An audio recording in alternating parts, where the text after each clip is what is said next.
Administrata tatimore u kujton të gjithë tatimpaguesve detyrimin për dorëzimin në kohë të deklaratave tatimore vjetore për vitin 2025, duke theksuar se afati përfundimtar është data 31 mars. Drejtoria e Përgjithshme e Tatimeve apelon që deklarimet të kryen sa më herët për të shmangur vonesat dhe vështirësitë që mund të krijohen nga fluksi i lartë në sistem në ditët e fundit. Ky vit sjell një ndryshim të rëndësishëm.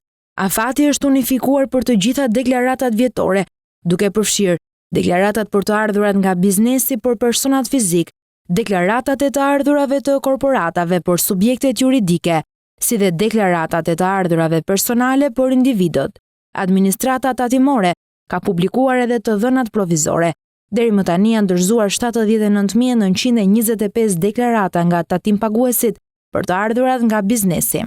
15.306 deklarata janë plotësuar nga korporatat dhe rreth 89.199 deklarata nga individët, çka tregon një nivel të lartë përfshirjeje, por edhe nevojën për vijimin e procesit brenda fateve.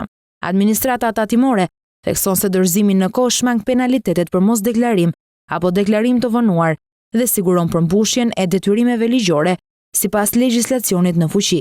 Administrata tatimore thekson rëndësinë e dorëzimit në kohë. Kjo shmang penalitetet dhe përmbush detyrimet ligjore.